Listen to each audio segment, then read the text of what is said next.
Welcome to the Mental Health Raw and Open podcast with your host, Jody Betty.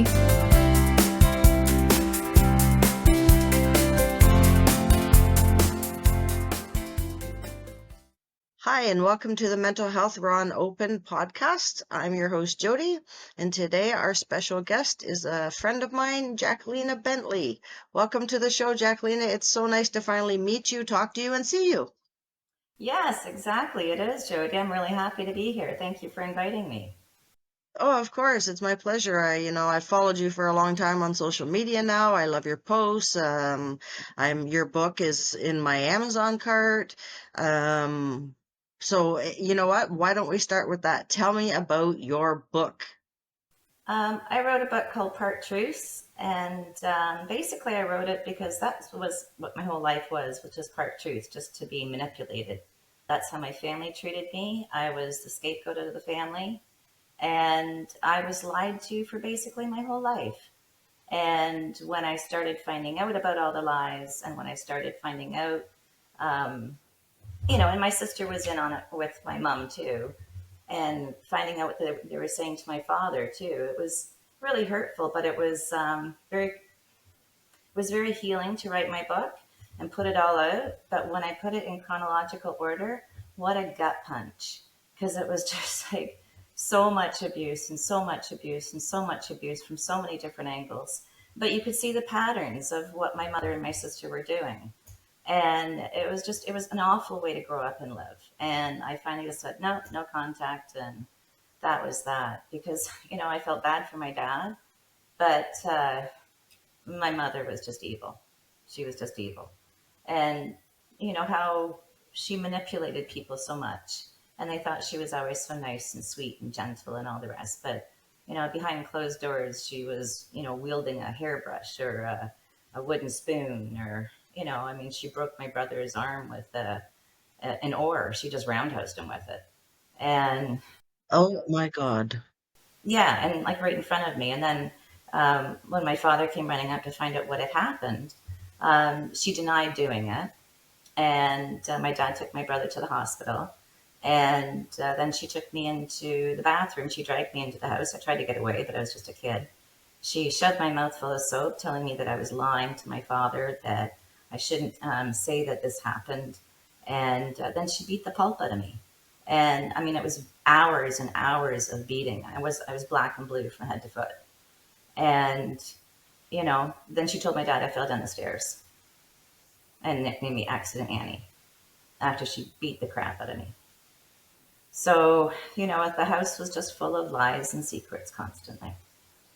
And you learn that whenever you tried to tell the truth, you got beaten. Yeah. So it was just easier just to hope to be invisible, not speak, because certainly there was no voice as a child in the house, ever. So it was a very violent household in all kinds of ways. That is awful. I don't have kids, and I made that conscious decision when I was 19, because I thought, there's no guarantee that I cannot protect my children or my child from the horror that I went through. And it made sense to me at the time because, why would I possibly even take the risk of bringing a child into this world that, first of all, I didn't know if I could parent properly, and I wasn't 100% sure that I could protect properly. So to me, the benefits did not outweigh the risk. So I made that decision. I was like, I'm not having kids because you know what? I can't, the trauma cycle, it has to stop. And if it has to stop with me, then I'm fine with that because, it's horrible. And in intergenerational trauma just goes on for like decades and decades. It just, from We just have to break that chain. And it's really hard to do because these are people that you love. You don't necessarily trust them, but you love them and you fear them because of how they've always treated you. But as a child of abuse, you always want to seek that approval, especially from the parent. And you always want to make it better, make it better, make it better. And my parents, they traveled for 40 plus years from the time I was 13, I never had Christmas with my family. My parents were traveling in Florida for 6 months, gone, poof, right? They just dumped us kids off on friends of ours from school. And so we finished our school, and then they came home, and, you know, everything was supposed to be normal. But it was really an eye opener, though, the first time they did that, because I stayed with a really Christian family, and there was no abuse, there was no yelling, there was no tears, there was no crying, it was normal. And to You're like, where am I? like, where's grandma? Like, but everyone got along, and I had a great time with them. I stayed with them for 3 years, 6 months at a time. My parents traveled. And, as I said, I never had Christmas with my family. And it was funny when, after 40 years of them doing this and no Christmases with them whatsoever, when they came, when I moved back to Ontario from Alberta, my parents decided that this was their last year of traveling. And they decided that I had to host them for every Christmas. Why? Right? Like, why? Why should I? You didn't care where I was for 40 years, for God's sake. Right? Yeah, exactly. Exactly. I had them for the first couple of years. And then I started finding out, like, so my sister and my mom, they told me that they didn't have a relationship, which was total baloney. My sister traveled with my parents and they lied to me for 8 years before I found out that my sister was traveling with my parents. And Oh my God. okay, they thought that was okay. My job is to stay home and take care of their empty house with all the horrible memories in it. And and when my parents left, they left the house a disaster. I mean, the toilet wasn't flushed. The newspaper was left on the floor where someone was reading it. The dirty dishes in the sink and on the counter. I was the maid. So I had to come and clean their frigging house that I didn't live at. And, and I'd have fresh flowers for them when they got home or whatever. And meanwhile, they're lying to me, saying that my mother doesn't have a relationship with my sister and vice versa. And I believed them until my dad was showing me pictures. And my sister's hand kept popping into the pictures. Like, who's keeps sticking their goes, oh, that was, and I'm like, she was in Florida with you, right? Like, well, what are you talking about? And I was just like, I was shocked, and I was just dumbfounded to find out that all of them. My dad didn't realize I didn't know. He was always told that I never wanted to go visit them. That's what my mother and my sister did, and Oh my God. so, and my mother's logic too was I was a single divorced woman. So, with 2 kids. So I didn't deserve any vacations, because how dare I bring shame to the family by getting divorced? The fact that I divorced to protect my children was totally irrelevant. And they knew why I divorced. And that was totally irrelevant. So anything that my sister wanted, she got, from vehicles to money to whatever. She got everything. I got nothing. The golden child. Yeah. Oh, yeah. Totally. Totally. And she still is. She still is. Since I don't know, man. In hindsight, I was gonna say, instead of cleaning your house, it's too bad you didn't put a for sale sign on the front yard. man, I should have. And then when I wrote my book, it was actually because of emails going back and forth to my father to explain why I didn't want to be around my sister and my mother. And he's like, well, what about Christmas? And I'm like, what do you mean, what about Christmas? You didn't care where I was for, like, yeah, like the audacity, right? Like, you didn't care about me, so all of a sudden I'm supposed to go, oh, it's okay because you're elderly, right? Like, this is how you've treated me, and I did lists, Yeah. This is all the things that you've given my sister, and there was nothing in my aisle, right? They weren't there, they weren't home. And yeah, so, but That's like such a bad abandonment rejection. Like, it must have like those are core, they can become core values when it's repeatedly happened over and over and over. And then, you and I both have to then spend the next, X amount of years trying to convince ourselves that we aren't this terrible person and that we deserve this and we deserve good things because everyone's just told us, you're rejected or we're abandoning you. Yeah, exactly. And I mean, that does a lot to the psyche. And, Yeah. finally feeling that you're of worth or of value to someone else or whatever. And that was really hard for my family to accept because they just love keeping me as a scapegoat. But when I married my husband, I was allowed back in the family then, gee, thanks. And, we'd come here and we'd come from Alberta and we'd rent a cottage that would sleep 20. So one week would be family, one would be friends from this area. And, they just assumed that, and I invited them and we all got along, but they were just like, oh, like now we got to deal with her. And my father and my husband got along amazingly well. And, he'd lost his father, so he was like a father figure to my husband too. And Yeah. mom made sure to destroy that relationship.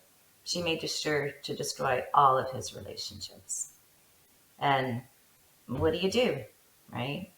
I mean, now he's got dementia so bad he has no clue because um, it was because of all the lies coming to the surface, and he was putting two and two together and realizing what my mom and my sister had done, and he was understanding what my husband and I were saying to him, and it was too much for him. He's like, well, what do I do now with her? I'm in Yeah. my 50s, get divorced, right? Like, but and I wasn't saying choose, right? I was just saying this is what she's done. And my dad fully admitted everything to me, which was really good closure for me. Yes. At least he understood what I was saying, and at least he believed me, and he was man enough to admit it. Whereas my mother was anything but. So we went no contact. She died. Haven't shed a tear. Don't care. Bye bye. Good riddance. Yeah. But what she did, though, is my father's in a nursing home, and she made sure that I cannot see my father. So my dad's and my sister, she lives, 4 hours away. So I'm the closest one to him out of all the relatives, and I cannot see him. What does she do? Put like a restraining order on? Yeah, yeah. Are you serious? I'm dead serious because I'm not considered safe because I told the truth. By who? Doesn't the restraining order go away when she died? No, no, they put it on. What? They put it on both of themselves, my mom and my father, when they went into the nursing home, so that way I couldn't visit my father because my mom knew I wouldn't go visit her, but that's how she punished me. So I can't see my father. So my dad's dying years, he's all by himself, and someone visits him maybe once a month if he's lucky. Oh my God. Evil from beyond the grave. Yeah, yeah, isn't it? Wow. And so basically, when I went no contact or whatever, and then this is what they did. It was basically like, okay, well, I grieved them, or I grieved my father. I didn't grieve my mother, and because Yeah. he didn't do anything, he was as much as a pawn and a puppet as I was, and he Yeah. believed his wife and the golden child. He didn't. Why would they lie to him? Yes. Yes. Yeah. And then when he found out that they did, like he didn't know how to handle that. He couldn't. Yeah. Right? And it had gone on my whole life until I said, no. Mm, I just recently went no contact with my father too, and I was doing an inner child workbook. It told me to write a letter to him and just like get everything out. So like 18 pages of horrible language later, and I was like, holy shit. That's such a relief off my shoulders. All these things that, I wanted to say, and then I looked at it and I was like, I'm not even reading this. And I took it out of the book and I ripped it in pieces and I threw it in the garbage because it's cathartic. Yeah. it is so cathartic. It is so cathartic. And then I was like, my last email was like a little harsh, but I was pretty much saying, you know what? You haven't been in my life. You've been nothing but toxic, poisonous, abusive, and narcissistic. And I'm old enough now to choose differently. And I'm adopted too. So I don't have that like family blood sense of family it's different for me. So I was just like, you know what? You're out of my life. Don't contact me again. Don't even tell me. I don't care if anyone even calls me when you die, because literally you are already dead in my head. I've made peace with that. So when your physical body leaves, I'm not invited to the funeral anyway. So, you know, Not I goodbye. I don't even know what there be. Right. This It's crazy. to me, and it's just like, you know what, I as I said, I feel sorry for my father, and karma can be a bitch to my sister. So Yes, absolutely. I hear about things here and there. I don't ask. I don't care. Every once in a while, someone blurts out something. I'm like, oh, good, right? You know, Everything in due time. for something you deserved it. I'm sure. Yeah. Yeah. There's nothing you can do about it. But I mean, it was always like I had to live a life of shame too. And I mean, children with abuse do live a life of shame because they know what's going on isn't necessarily right. They may not know exactly what's going on, but they know it's not right, and they feel bad about that. And after they realize when they're older that what was going on, whether being sexually abused or beaten or whatever, then you feel guilty if you say anything about your abuser, especially if it's family. And even when I was a kid, and my brother, he beat the crap out of me also. I mean, like mother, like son. And I was this weakest and the youngest, so he would take his frustrations out on me because he just got beaten up by one of my parents. And Yeah. Yeah. that's just the vicious circle that it goes in. And I always felt such shame or whatever for so many years. And even though it's not your fault, and that's a hard one to get rid of, right? But I think people need to understand that it really isn't their fault. And I think a lot more people need to reach out to others and, extend that hand, especially if you put the healing work in yourself. Because even just to listen to another person and just say, I understand, or just let them talk, um, that is the best thing you can do for anyone. I firmly believe that. And so many people don't talk, or when they do talk, no one listens. And I think we need more people that listen. So those that Yes. talk can actually open up and start talking and saying, you know what, me too, right? Because there's so many people that this has happened to, from all walks of lives, and from it doesn't matter how old you are, how young you are, or whatever. I mean, abuse is abuse, and Yep. I think the more open we are about it with each other, the more we can stop it and put a Yeah. stop to it. And the more we can say, "Hey, no, don't do that." Even if someone's whacking their kid in the grocery store, I'll walk over there and I'll say, "What do you think you're doing?" Right? No, use your words. Did you like it being when Yeah. your head? Right? Yeah. And something like that. And my sons used to do just like, no, don't get involved. And I'm like, I'm not going to let her wail on the kid in a little buggy thing or whatever. I'm not going to let some woman just sit there and smack him around in front of you. I wouldn't let someone do that to you. So why am I going to let it do it to anyone else? I Yes. think more people need to be able to say, no, don't do that. Or I'm here to listen, right? And I'm not here to judge. And lose all that judgment, people. Like, it's so bad. Like, as long as you're happy and you want to do whatever you want. Just don't hurt anyone else in the process. And in the meantime, Yes. your healing journey, reach out to those around you that you can help.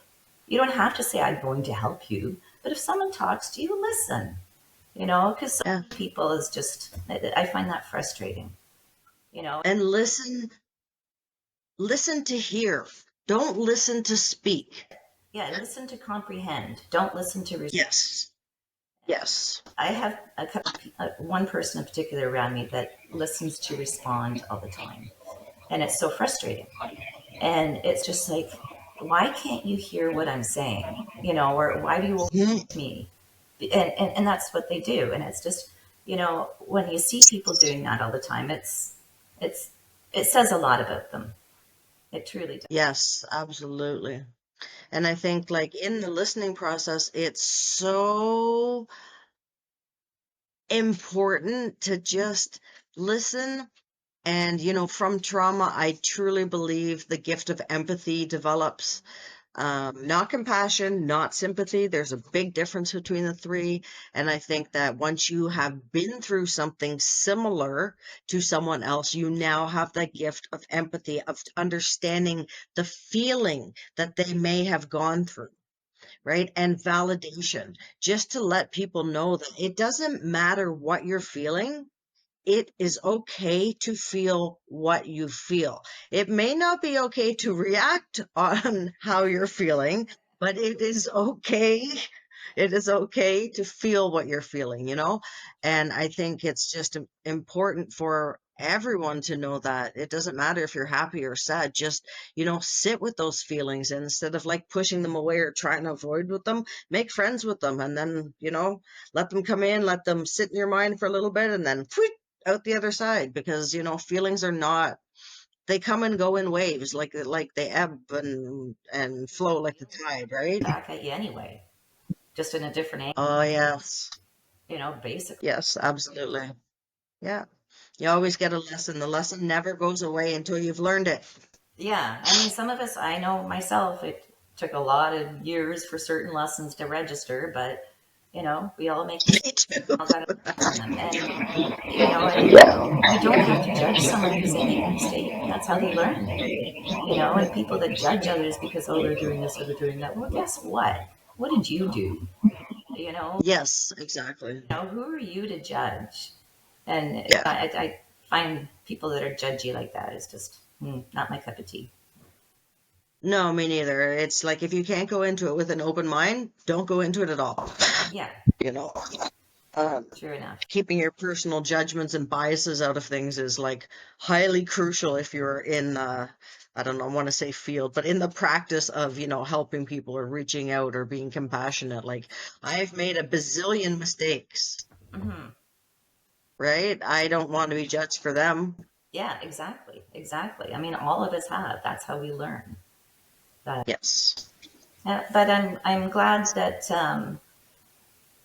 I'm not glad about all the different abuse things that I went through or whatever, but I'm glad that I don't feel the shame. And because we were always told, you bring shame to the family. Like when I was a child, I was trapped in a snake pit, and I was in there for a whole day with hundreds and hundreds of snakes with my sister. And um, like my brother deliberately threw us into this pit, and they trapped us in there. They put the lid on top. They covered it over with dirt and gravel, so it just looked like we were part of the ground to anyone else. And we were in a secluded concrete pit.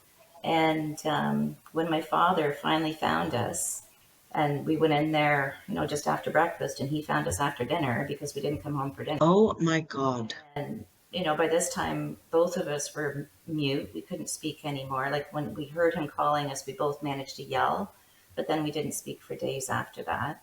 We were wooden with shock. And when I got home, I had a hairbrush shoved in my face, telling me, if you tell anyone about this, this is what's going to happen.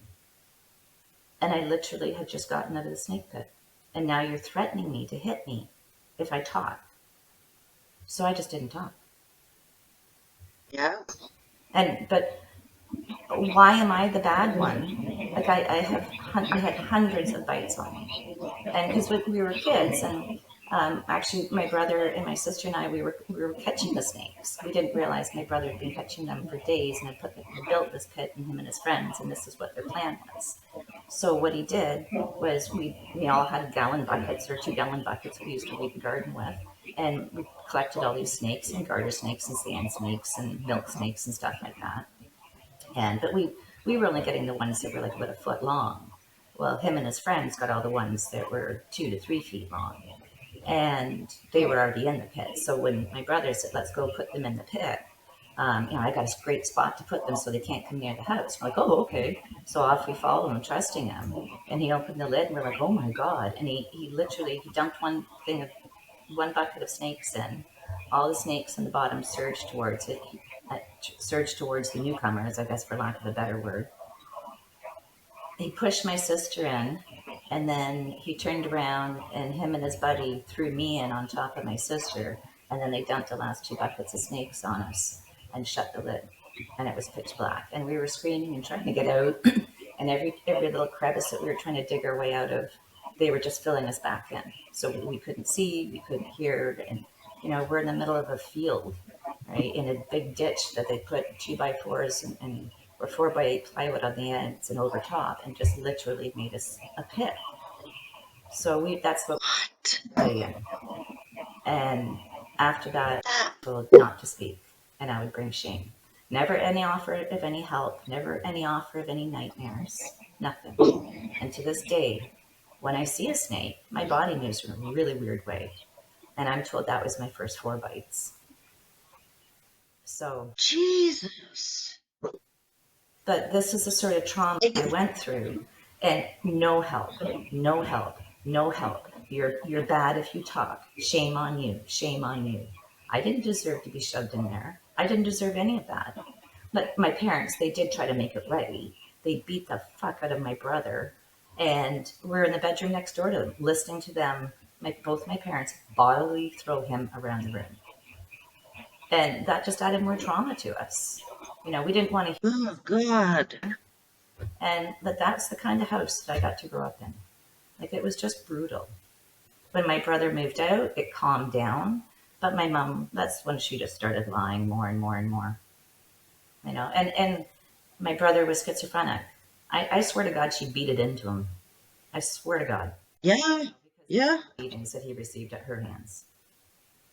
I don't know. That is just like, I have no words for that. Like, I don't even know what to say. That is fucking horrifying. Like, I can't even imagine. I can't even imagine. And, stop.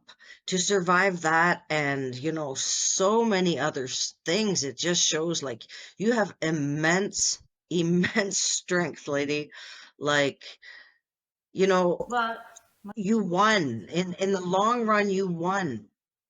You came out on top. You conquered. that way I do. I don't let all of that. The only trigger I have is snakes now, and I don't think I'll ever be able to lose that.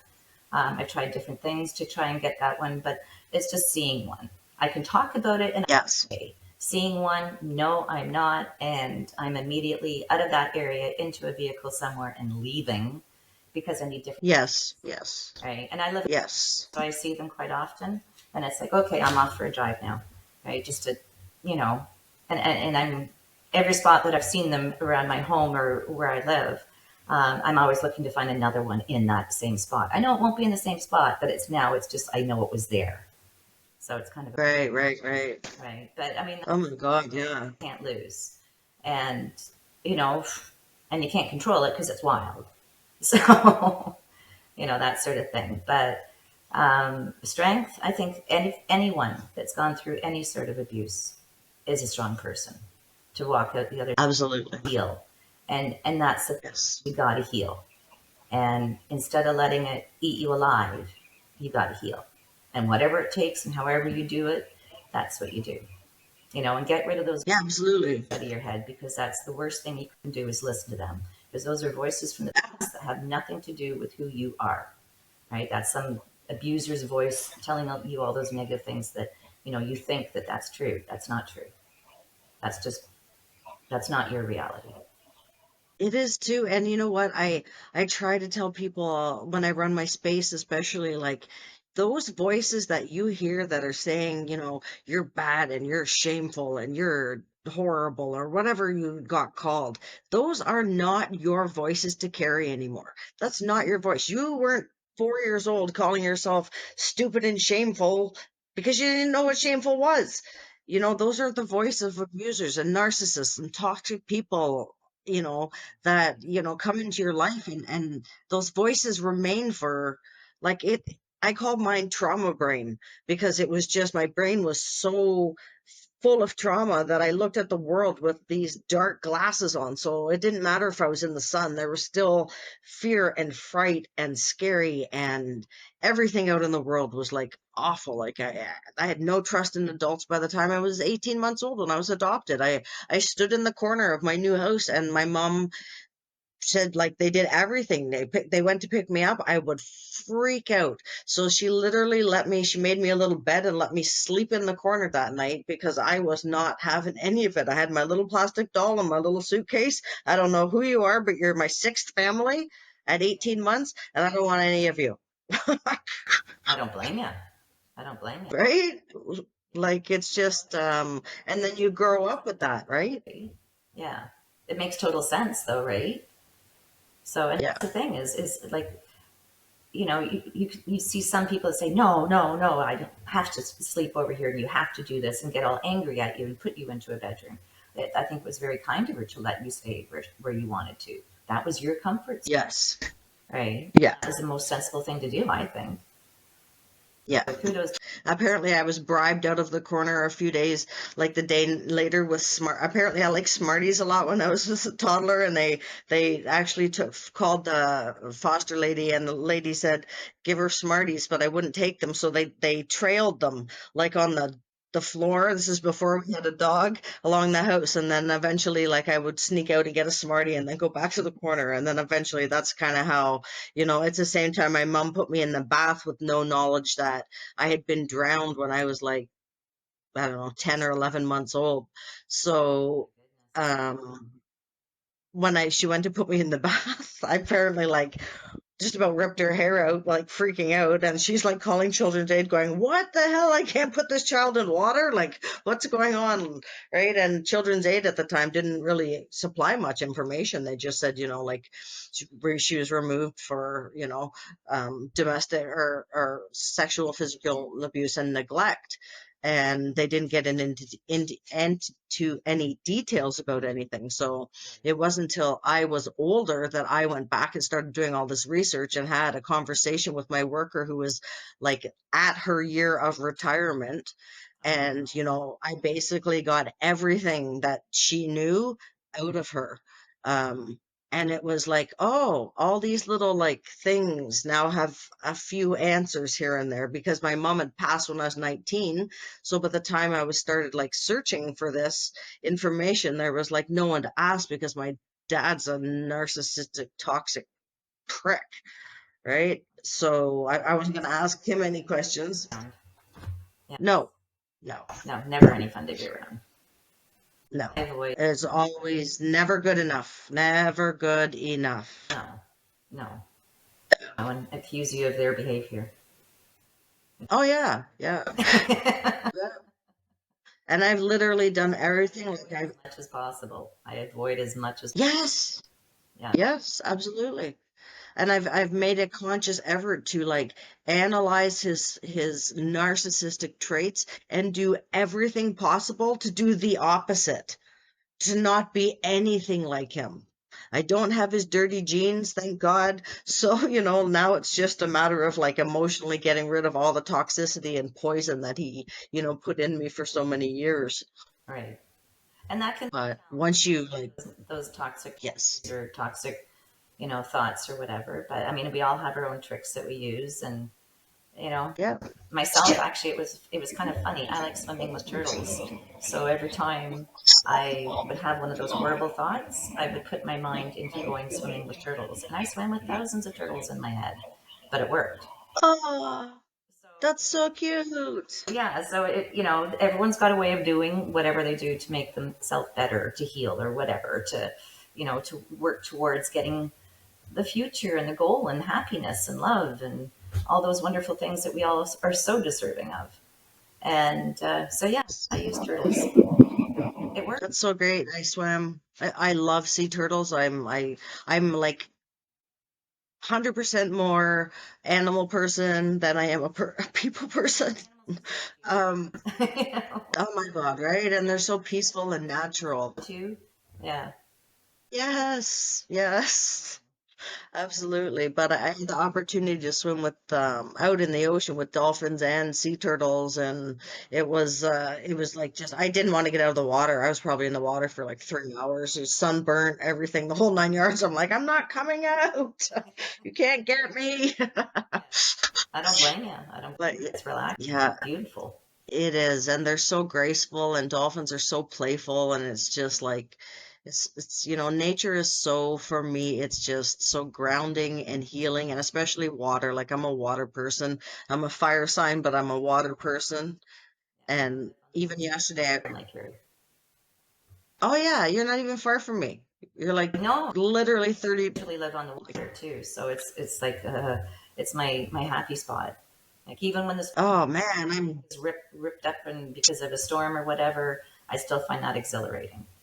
But I remember seeing pictures mhm. of ice. So, yeah, Yeah. and yeah, every winter we get really really bad storms that rip apart the shoreline, that rip apart the break walls, and it sounds like bombs going off as the break walls shred.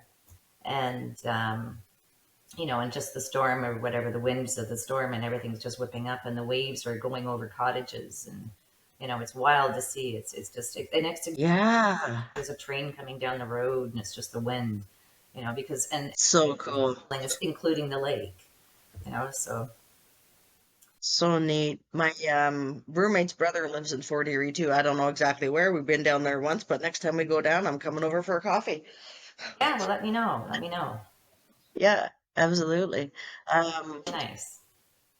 yeah, it would be cool. It's rare, like, I actually meet people that are like close to me. You have usually everyone I talk to is like in California or New York or wherever around the world, right? Right. So That far for it. that's awesome. 45 minutes or something like that, or yeah. Yeah, something like that. Yeah, absolutely.